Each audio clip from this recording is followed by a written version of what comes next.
الحمد لله والصلاة والسلام على رسول الله وعلى آله وصحبه أجمعين. أما بعد فأعوذ بالله من الشيطان الرجيم. بسم الله الرحمن الرحيم. ظهر الفساد في البر والبحر بما كسبت أيدي الناس ليذيقهم بعض الذي عملوا لعلهم يرجعون.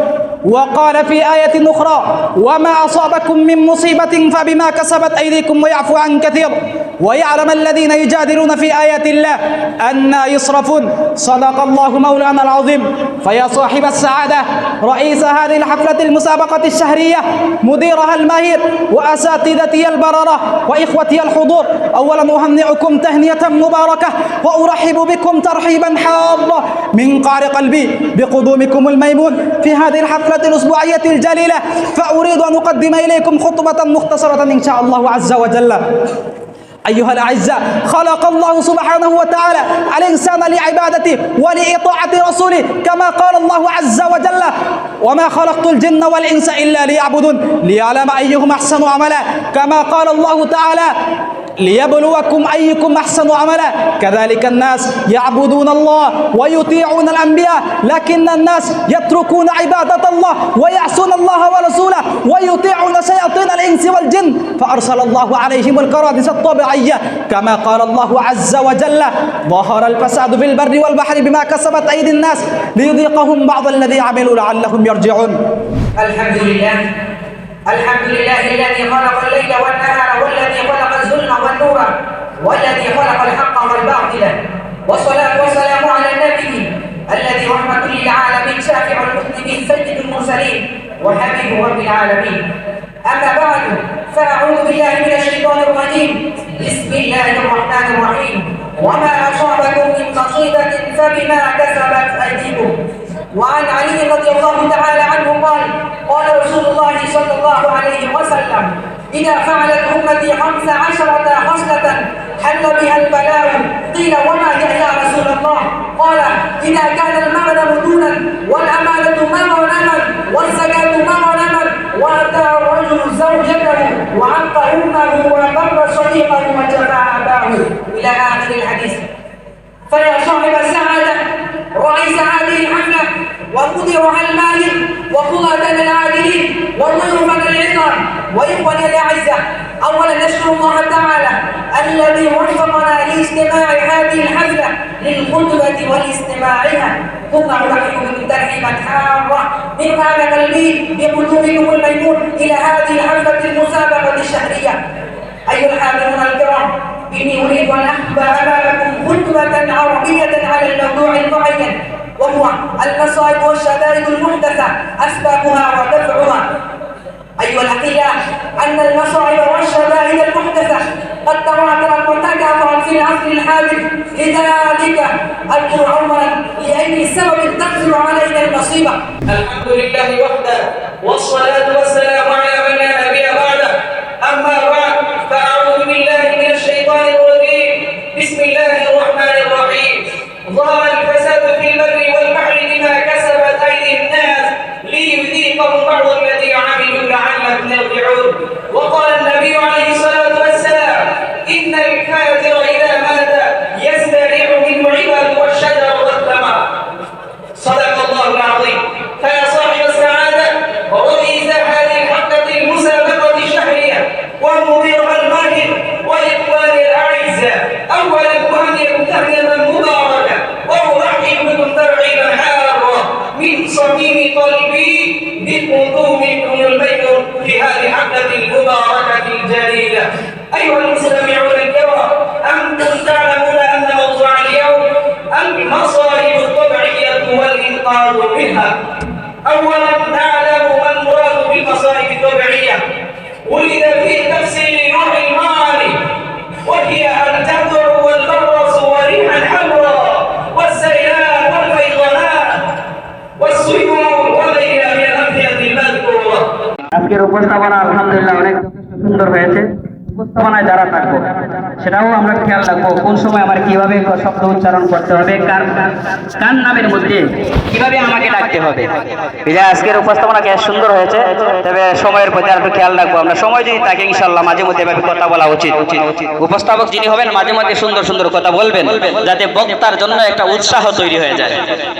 যে বক্তা আসবেন ওনার আগে একটু কথা বলবেন, সুন্দর বলবেন, যাতে বক্তার জন্য একটা উৎসাহ তৈরি হয়। সর্বপ্রথম মহান আল কোরআন থেকে তেলাওয়াত নিয়ে আসছেন হিফজ আউয়ালের ছাত্র মোহাম্মদ আব্দুল্লাহ মুহাইমিন।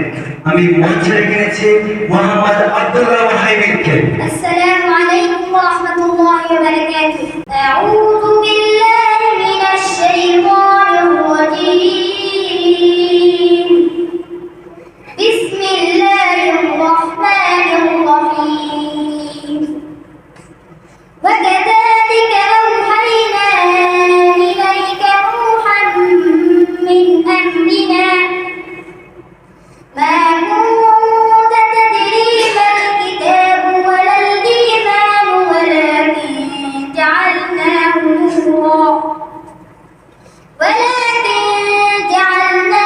نورا نهدي به من نشاء من عبادنا وإنك لتهدي إلى صراط مستقيم.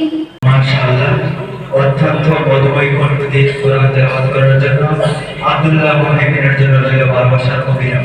এখন আপনাদের সামনে কালামে পাক থেকে তেলাওয়াত নিয়ে আসছেন হিফজ সানির ছাত্র ভাই মোহাম্মদ ইমদাদুল হক। আমি মঞ্চে রেখে নিচ্ছি ইমদাদুল হক। أعوذ بالله من الشيطان الرجيم. بسم الله الرحمن الرحيم. سنة من قد أرسلنا قبلك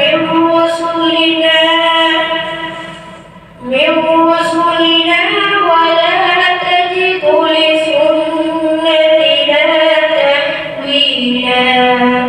প্রিয় উপস্থিতি, এখন আপনাদের সামনে কোরআন তেলাওয়াত নিয়ে আসছেন আমাদের দ্বিতীয় প্রতিযোগী বন্ধু মোহাম্মদ জুনাইদ আহমদ।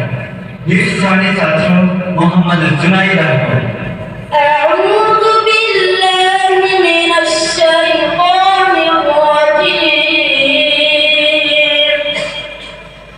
بسم الله الرحمن الرحيم. وأما من أوتي كتابه بشماله فيقول يا ليتني لم أوت كتابيه ولم أدر ما حسابيه يا ليتها كانت القاضية. হৃদয়ের অন্তরে তুমি আছো বলে উঠে তাই ভক্তের গান, সবাই বলি সাল্লাল্লাহু আলাইহি ওয়াসাল্লাম। প্রিয় উপস্থিতি, এখন আপনাদের সামনে কোরআন তেলাওয়াত করবেন হিফজ সানির ছাত্র মোহাম্মদ লুকমান আহমদ। أعوذ بالله من الشيطان الرجيم. بسم الله الرحمن الرحيم. لله ما في السماوات وما في الأرض وإن تبدوا ما في أنفسكم. প্রিয় উপস্থিতি, এখন আমাদের সামনে আমাদের পঞ্চম প্রতিযোগী বন্ধু আসছেন হিফজ তাকবীরের ছাত্র মোহাম্মদ নূর মিয়া। মঞ্চে আসছেন মোহাম্মদ নূর মিয়া। أعوذ بالله من الشيطان الرجيم. بسم الله الرحمن الرحيم. يا أيها الذين آمنوا استعينوا بالصبر والصلاة إن الله مع الصابرين মনোমুগ্ধ করে তেলাওয়াত করে আমাদেরকে মুগ্ধ করে দিয়েছেন প্রিয় ভাই। আল্লাহ তাআলা তার ইলমে বরকত দান করুন। সবাই বলে আমিন। এই উপস্থিতি এখন আমাদের সামনে কোরআন তেলাওয়াত নিয়ে আসছেন হিজ তাকবীরের ছাত্র মোহাম্মদ জাবেদ আহমেদ। মঞ্চে আসছে মোহাম্মদ জাবেদ আহমেদ। أعوذ بالله من الشيطان الرجيم بسم الله الرحمن الرحيم إن في ذلك لآية وما كان أكثرهم مؤمنين وإن ربك لهو العزيز الرحيم এখন শুরু হবে আমাদের আরবি প্রতিযোগিতা। أيها المستمعون الكرام، الآن يكتب أمامكم خطبة وجيزة حول موضوع معين. أكون الصغير محمد عبد الله الشمال، الصف الأول من الثانوية العليا. الحمد لله وحده والصلاة والسلام على من لا نبي بعده. أما بعد فأعوذ بالله من الشيطان الرجيم. بسم الله الرحمن الرحيم. ظهر الفساد في البر والبحر بما كسبت أيدي الناس ليذيقهم بعض الذي عملوا لعلهم يرجعون. وقال النبي عليه الصلاة والسلام: إن الكافر إذا مات يزدرع منه عباد والشجر والثمر. صدق الله العظيم. فيا صاحب السعادة، رئيس هذه الحلقة المسابقة الشهرية ومديرها الماهر وإخواني الأعزاء، أولا أهنئكم تهنئة مباركة وأرحب بكم ترحيبا حارا من صميم قلبي بقدومكم الميت في هذه الحلقة المباركة الجليلة. أيها المستمعون الكرام، أنتم تعلمون أن موضوع اليوم المصائب الطبيعية والإنقاذ منها. أولا نعلم ما المراد بالمصائب الطبيعية. ولد في تفسير نوح المعاني، وهي الجذع والبرص وريحا حمراء والسيلان والفيضانات والسيول وغيرها من الأمثلة المذكورة. أيها المستمعون الكرام، ما السبب لهذه المصائب؟ لأننا سببها كثرة معصية الناس في الأرض، لأنها قال الله تبارك وتعالى في القرآن الكريم: ظهر الفساد في البر والبحر بما كسبت أيدي الناس ليذيقهم بعض الذي عملوا لعلهم يرجعون. وفي آية أخرى: وما أصابكم من مصيبة فبما كسبت أيديكم ويعفو عن كثير. أيها المستمعون الكرام، إن الله غفور يغفر ذنوبنا، وإن لم يغفر ذنوبنا ومعصيتنا لمسنا المصائب جميعا. إن الله لا يعذبنا في الأرض لجميع مصيبتنا، بل يعذبنا قليلا لنرجع إلى الله تعالى. فلهذا قال الله تبارك وتعالى في القرآن الكريم: ليذيقهم بعض الذي عملوا لعلهم يرجعون. أيها المستمعون الكرام، مثلا نرى في هذا العصر من بلادنا قرى كثيرة مخلوقة بالبيضاء، والناس يهربون من بيوتهم ومن قريتهم، والأنعام هربا مثل أربابها. أيها المستمعون الكرام، الآن ماذا نفعل للنجاة من هذه المصائب؟ وسيلتها كثيرة منها. أولا لا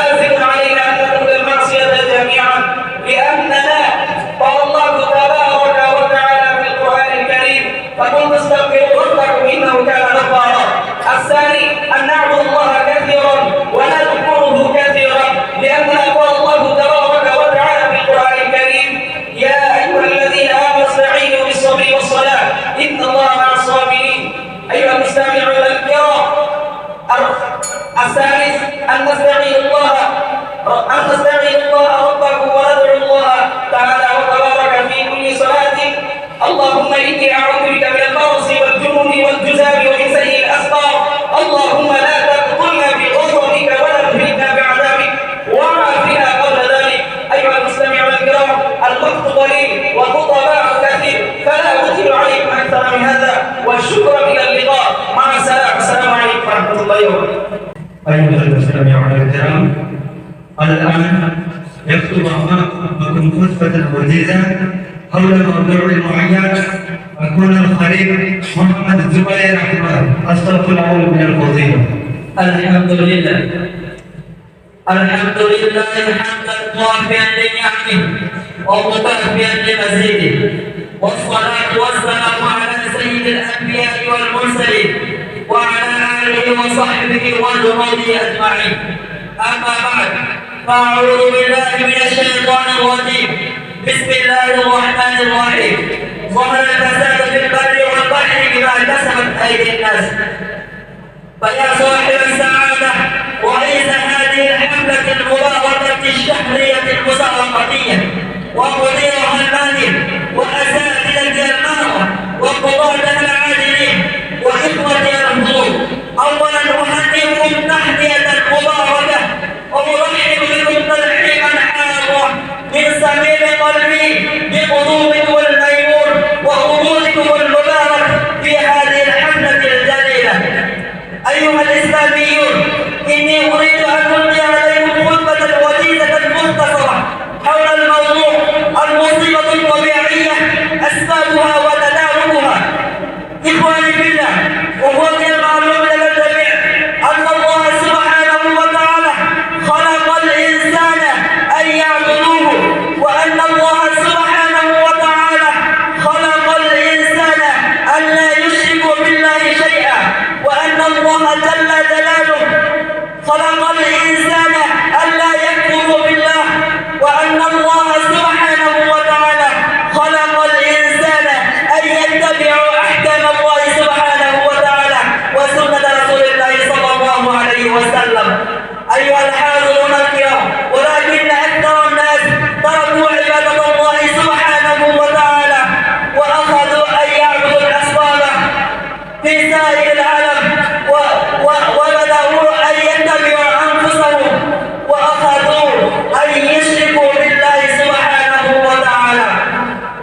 أيها الحاضرون الكرام، قال النبي صلى الله عليه وسلم: لما يزداد الزنا في المجتمع ويقل الحياة، أنزل الله سبحانه وتعالى على الناس المصيبة الطبيعية. كما هلك قوم لوط عليه وسلم لما شغلوا في اللواطن، وهلك قوم لوط عليه السلام بالبيضانة لما أنكروا رسالة نوح عليه السلام. أيها الحاضرون الكرام، اليوم لو تنظرون إلى النساء هم يمشون في الأسواق بغير حجاب، ويقل الحياة ويزداد الزنا والمنكرات والموبقات والأعمال الشنيعة. فلذا أنزل الله سبحانه وتعالى علينا المصيبة الجليلة. أيها الحاضرون الكرام، لو نريد أن نتخلص من هذه المصيبة الطبيعية فلازم علينا أولا أن نترك هذه الأعمال الشنيعة، وبعد أن ندعو إلى الله سبحانه وتعالى مخلصا مطمئنا مطيعا مبكيا، ونتوب إلى الله سبحانه وتعالى توبة نصوحا. وفقنا الله سبحانه وتعالى. أيها الحاضرون الكرام، والوقت قليل والمسابق كثير، فلذا لا أطيل هذا. السلام عليكم ورحمة الله. أيها المستمعون الكرام، الآن يخطب أمامكم خطبة وجيزة حول موضوع معين. أكون الخليل محمد أبو سعيد الصف الثاني من الفضيلة. الحمد لله وحده من لا نبي بعده. أما بعد، فيا صاحب السعادة، رئيس هذه الحملة، مديرها الماهر، وإخواننا الحضور، أولا أهنئكم تهنئة مباركة وأرحبكم ترحيبا حارا من قال قلبي بقدومكم الميمون. أريد أن أقول أمامكم خطبة مختصرة. يا أيها الحاضرون الكرام، خلق الله تعالى الإنسان إلا ليعبدون، كما قال الله تعالى في القرآن المجيد: وما خلقت الجن والإنس إلا ليعبدون خلق الإنسان في الأرض لأن يمتحن الله سبحانه وتعالى لأن يعمل عملا صالحا كما قال الله تعالى في القرآن المجيد والذين خلق الإنسان في الأرض لأن يعمل عملا صالحا من يعمل عملا صالحا كما قال الله تعالى في القرآن المجيد الذي خلق الموت في الحياة ليبلوكم أيكم أحسن عملا. يا أيها الحاضرون الكرام، سبب وصول الكوارث الأول الكفر بالله والإشراك بالله لأن الله تعالى قال لا تشرك بالله. والثاني الكفر نعمة الله كما قال الله تعالى في القرآن المجيد لئن شكرتم لأزيدنكم ولئن كفرتم إن عذابي لشديد. والثالث الامتنان في الشر لأن الشر الذي زاد غضب ربه. بالجملة في هذه الخطبة يعصون الله ورسوله ويتبعون الشياطين الإنسانية والجن كما فأنزل الله عليهم الكوارث الطبيعية فأنزل على قوم لوط.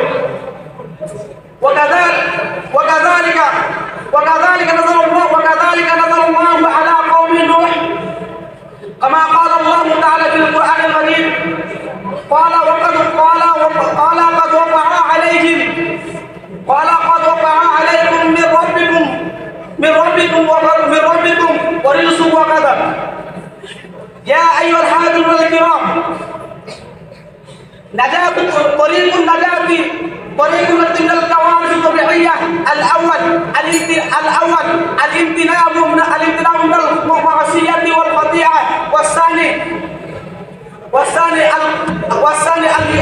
الاجتناب معصية الله تعالى كما قال الله تعالى لأن الله هو الغفور الرحيم. والثالث الإطاعة لله ورسوله كما قال الله تعالى قل أطيعوا الله وأطيعوا الرسول. يا أيها الحاضرون الكرام، ألم تقل وإلى اللقاء بعد السلام. السلام عليكم ورحمة الله. أيها الحاضرون الكرام، الآن يكتب أمامكم خطبة موجية حول موضوع معين.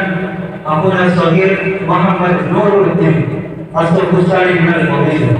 الحمد لله الذي خلق الليل والنهار والذي خلق الظلم والنور والذي خلق الحق والباطل. والصلاة والسلام على النبي الذي رحمة للعالمين شافع المذنبين سيد المرسلين وحبيب رب العالمين. أما بعد فأعوذ بالله من الشيطان الرجيم. بسم الله الرحمن الرحيم. وما أصابكم من مصيبة فبما كسبت أيديكم. وعن علي رضي الله تعالى عنه قال رسول الله صلى الله عليه وسلم إذا فعلت أمتي 15 خصلة حل بها البلاء. قيل وما هي يا رسول الله؟ قال إذا كان المغنم دونا والأمانة مغنما والزكاة مغنما وأتى الرجل زوجته وعق أمه وبر صديقه وجفى أباه إلى آخر الحديث. فيا صاحب السعادة رئيس هذه الحفلة ومديرها المالك وقضاة العادلين وضيوفنا العظام وإخواني الأعزاء، أولا نشكر الله تعالى الذي وفقنا لاستماع هذه الحفلة للخطبة والاستماعها، ثم أرحب بكم ترحيبا حارة من كان قلبي بقلوبكم الميمون إلى هذه الحفلة المسابقة الشهرية.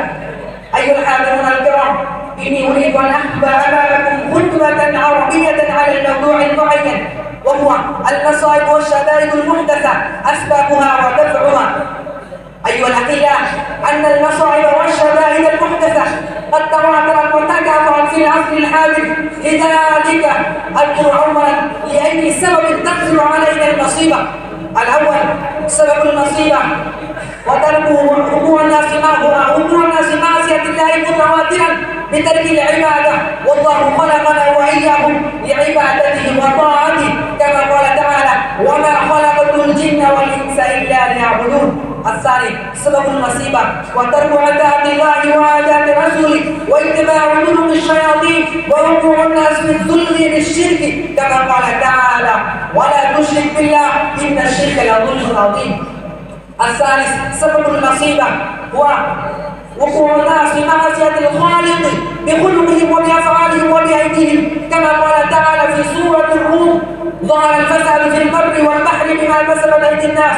وقال تعالى في سورة الشورى وما أصابكم من مصيبة فبما كسبت أيديكم. الرابع سبب المصيبة وقلة العلم وكثرة الجهالة وكثرة الزنا واللواط والسرقة والغيبة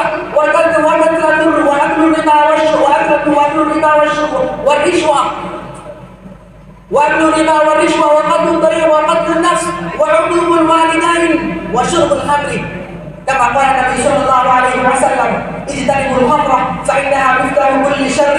وروي في حديث آخر 15 سببا للمصيبة كما قال النبي صلى الله عليه وسلم إذا فعلت أمتي 15 سببا حل بها البلاء. قيل وما هي يا رسول الله؟ قال إذا كان البغل مدونا والأمانة مظلما والزكاة مغرما وأطاع الرجل زوجته وأعطى أمه وبر صديقه وجفى أباه وارتفعت الأصوات في المساجد وكان زعيم القوم يأكلهم وشربت الخمر وأكرم الرجل مخافة شر ولبس الحرير واتخذت المعازف ولعن آخر هذه الأمة أولها فليتقوا عند ذلك ريحا أو خسفا أو مسفا. أيها الحاضرون الكرام الآن أذكر على مسامعكم دفع المصيبة.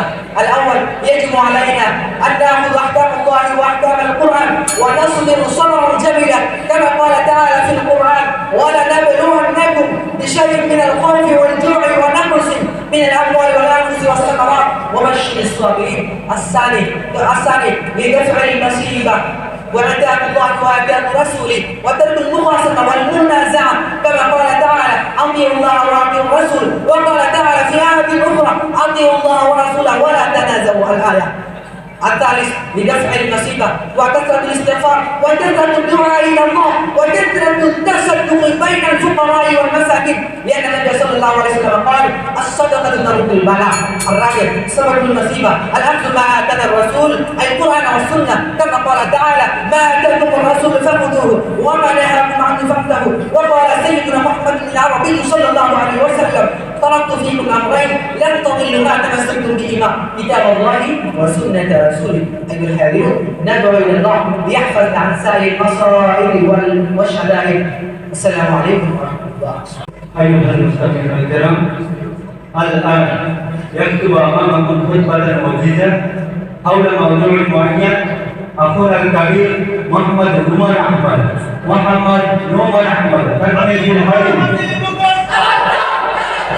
الحمد لله والصلاة والسلام على رسول الله وعلى آله وصحبه أجمعين.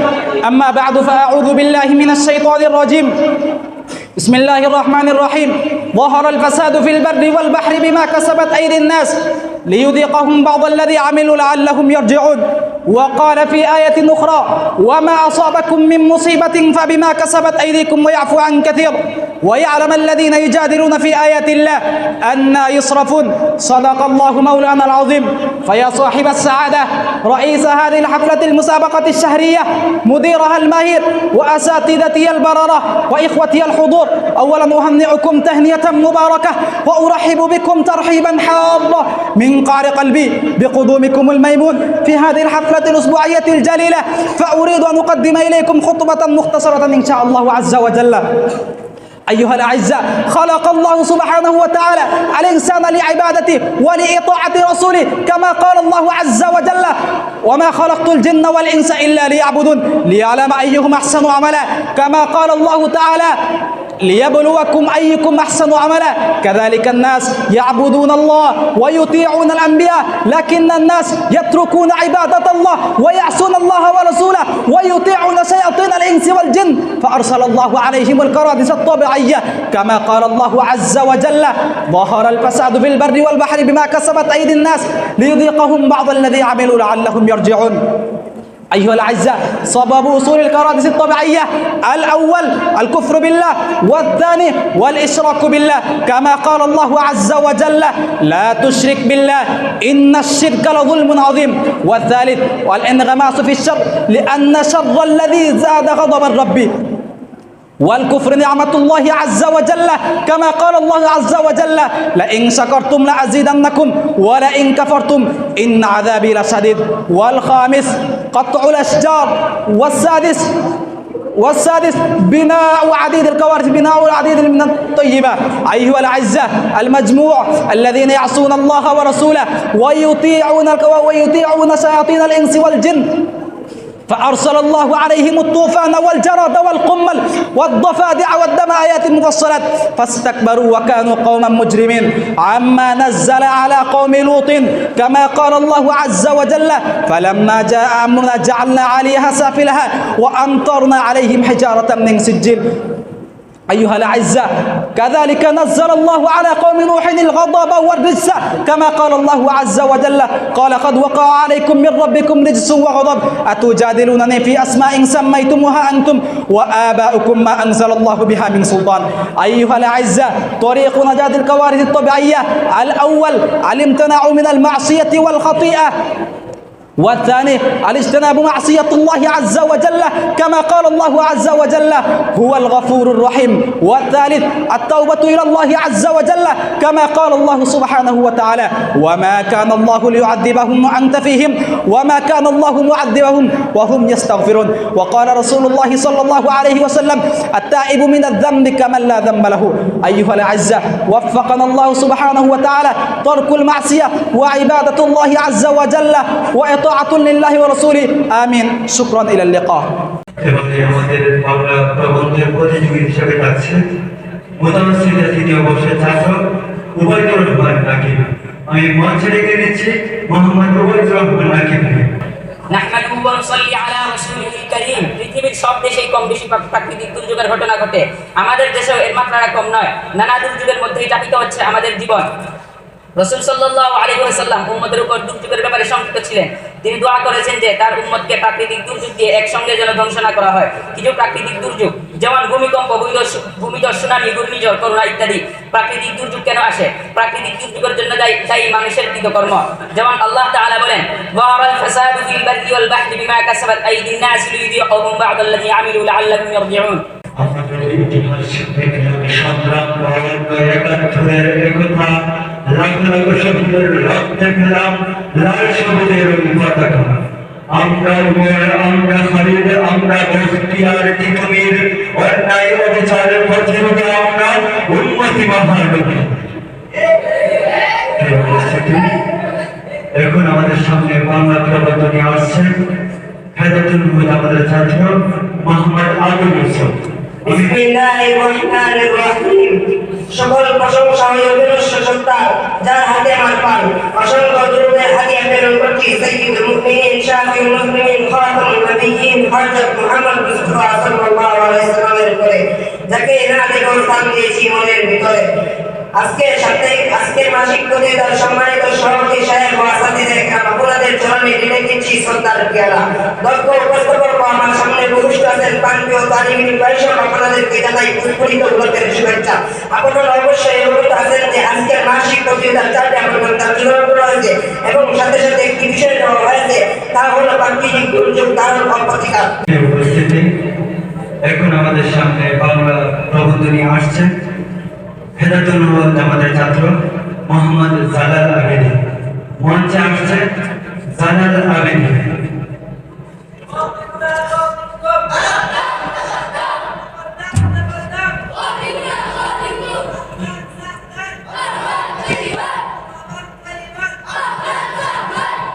السلام عليكم ورحمة الله وبركاته. بسم الله الرحمن الرحيم. الحمد لله الذي أبدع الأفلاك والأرضين، والصلاة والسلام على من كان نبيا وآدم بين الماء والطين، وعلى آله وأصحابه ومن تبعهم بإحسان إلى يوم الدين. সমস্ত প্রশংসা ওই মহান মালিককে, যিনি নমুনাবিহীন নবমণ্ডল ও ভূমণ্ডল সৃষ্টি করেছেন। সালাত এবং সালামের হাদিয়া প্রেরণ করেছেন নবীদের সম্রাট সর্বশেষ নবী হযরত মুহাম্মদ সাল্লাল্লাহু আলাইহি ওয়াসাল্লাম। যাকে না দেখে স্থান দিয়েছি হৃদয় খুলে। সম্মানিত সভাপতি সাহেব ও ন্যায়ের পরাকাষ্ঠে সমাজের বিচারক মন্ডলী ও বৃত্তবৃন্দ আস্থাতে জায়গা, আপনাদের সবাইকে জানাই অফরন্ত শুভেচ্ছা। মাশাআল্লাহ, দোয়া করি কেউ ভাই আরো অনেক দূর এগিয়ে যান। প্রিয় উপস্থিতি, এখন আপনাদের সামনে বাংলা প্রবন্ধ নিয়ে আসছে হেদায়েতুল জামাতের ছাত্র মোহাম্মদ লুকমান আহমদ। মঞ্চে আসছে মোহাম্মদ লুকমান আহমদ। বিসমিল্লাহির রহমানির রহিম।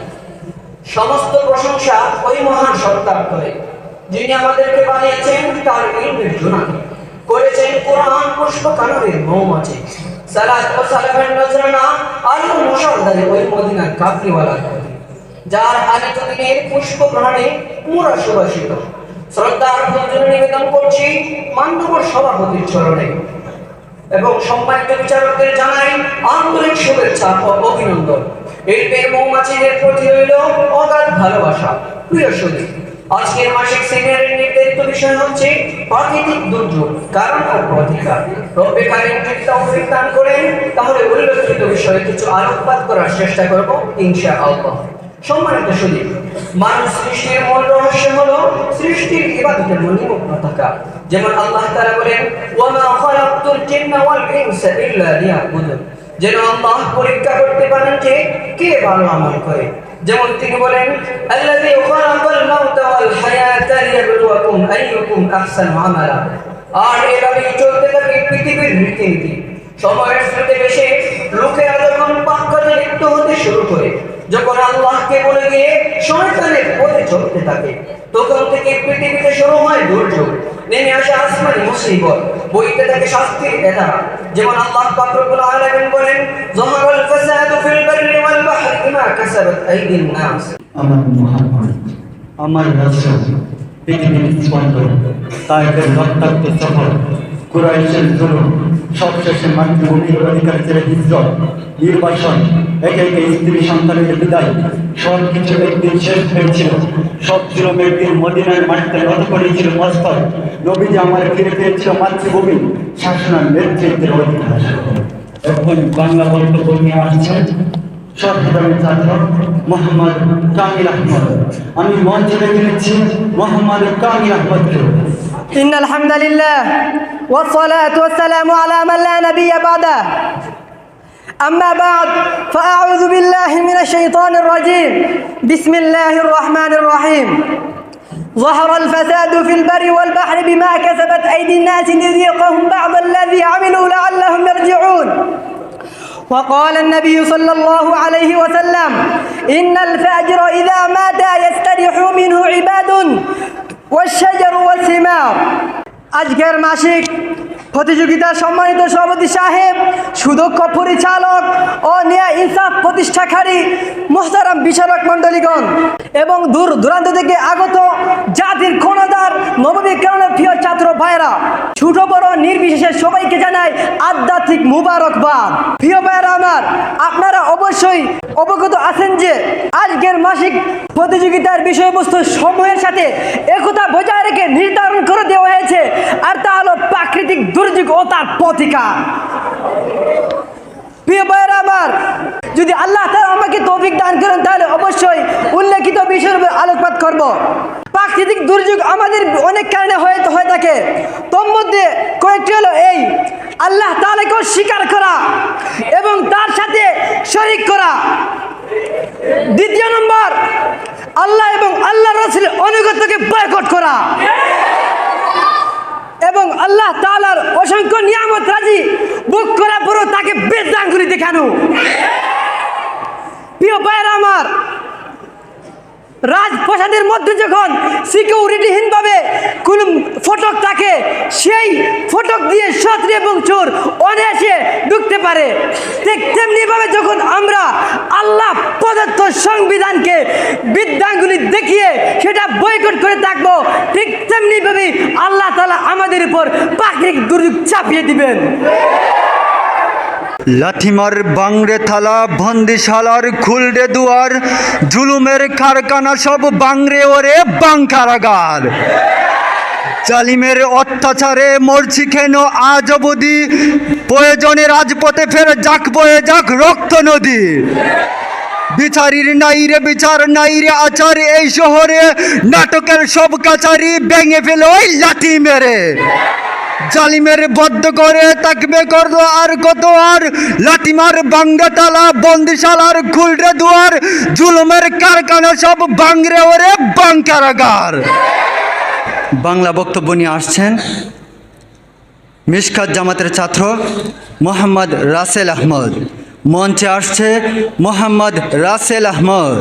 ইন্নাল হামদালিল্লাহ ওয়াসসালাতু ওয়াসসালামু আলা মান লা নাবিয়্যা বা'দা আম্মা বা'দ ফাআউযু বিল্লাহি মিনাশ শাইতানির রাজীম বিসমিল্লাহির রহমানির রহিম যাহারাল ফাসাদু ফিল বাররি ওয়াল বাহরি বিমা কাসাবাত আইদিন নাস সাদাকাল্লাহুল আযীম। সম্মানিত উপস্থিতি, আপনারা জানেন আজকের সাপ্তাহিক সভায় একটি বিষয় নির্ধারণ করে দেওয়া হয়েছে। সেই বিষয়টি অত্যন্ত গুরুত্বপূর্ণ, আর বিষয়টি হচ্ছে প্রাকৃতিক দুর্যোগ, কারণ ও প্রতিকার। চলুন আমরা মূল বিষয়ের মধ্যে চলে যাই।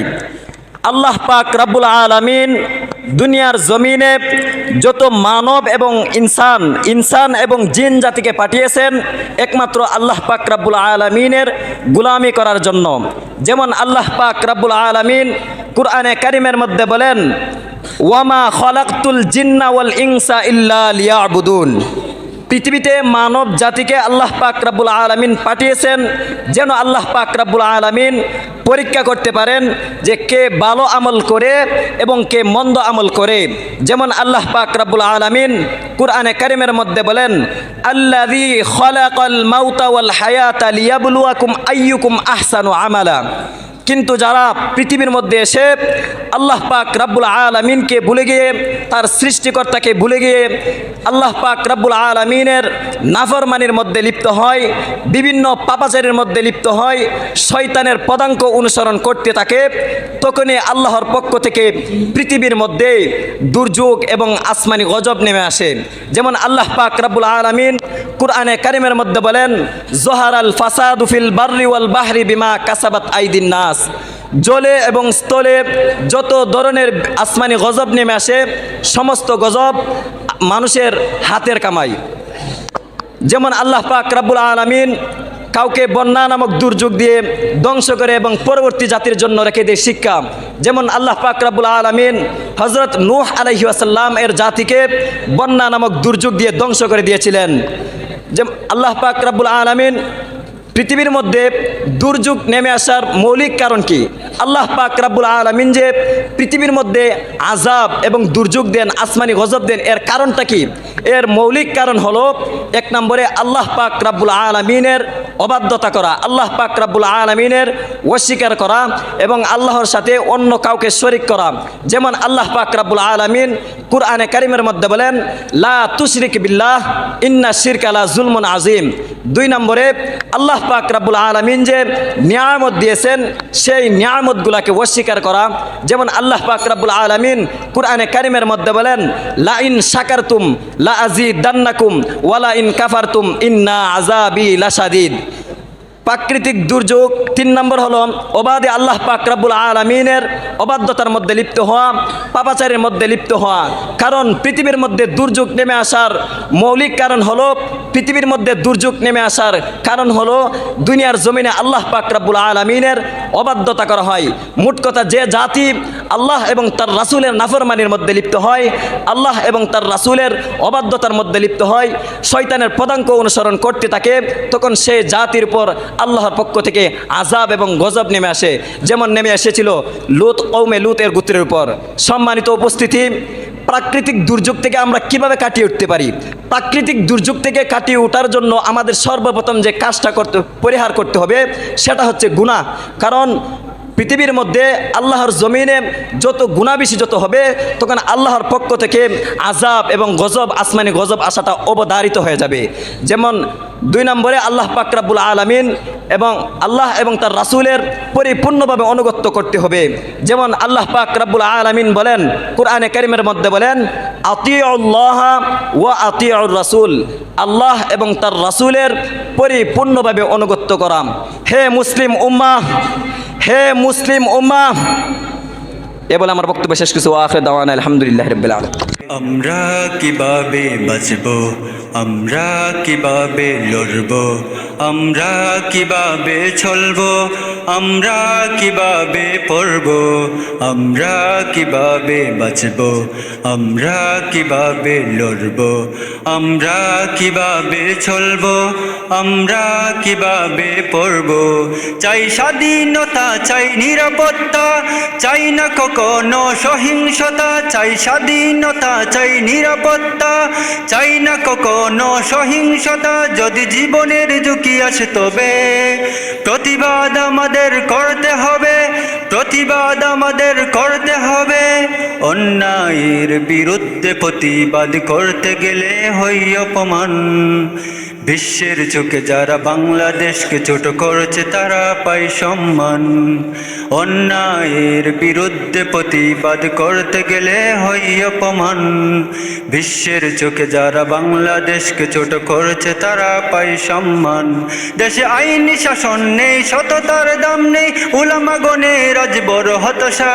জাতীয় মৃত্যুক বন্ড তাহির মিথ্যা বলে দেখি পার পেয়ে যায়। এভাবে চললে তবে সততা বিলীন হবে, প্রতিবাদের বাসা বলে যাব। আমরা কিভাবে বাঁচব, আমরা কিভাবে লড়ব, আমরা কিভাবে চলব, আমরা কিভাবে পড়ব। আলহামদুলিল্লাহ, আজকের প্রতিযোগিতা সভা যথার্থ সফল হয়েছে আমি মনে করি। তবে যেহেতু এবছর নতুন, আর কিছু নতুন মুখ দেখেছি, কিছু পুরাতন মুখ আছে, বিদায় আমাদের আজকের বক্তব্যের বিষয় যদিও একটু সহজ বিষয়টা ছিল, অত কঠিন বিষয় না, এটা সাধারণ একটা বিষয়। এটা কোরআন হাদিস তালাশ করলে এই বিষয়গুলো পাওয়া যায়। তো যে বিষয়টা সহজ ছিল কিন্তু আমরা সেই বিষয়টা ভালো করে ফুটিয়ে তুলতে পারি নাই। যারাও এসেছেন কিছু মানুষ ভালো করে তুলেছেন, ফুটিয়ে তুলেছেন, কিন্তু বাকি অনেকাংশেই কিছু মানুষের মধ্যে দুর্বলতা প্রকাশ পেয়েছে। আশা করা যায় আগামী প্রতিযোগিতায় আরো সুন্দর হবে, ভালো হবে। আমরা অতীত বছরগুলোতে প্রতিযোগিতার একটা প্রতিভা দেখেছি, এই প্রতিযোগিতায় আমাদের তেমন প্রতিভা দেখতে পাই নাই। কিছুদের মধ্যে পাওয়া গেছে, বাকি অধিকাংশের মধ্যেই তেমন পাওয়া যায় নাই। আশা করি আগামীতে আরো সুন্দর করে একটা প্রস্তুতি নিয়ে আমাদের প্রতিযোগিতা অনুষ্ঠিত হবে, এই আশা আমরা ব্যক্ত রাখছি।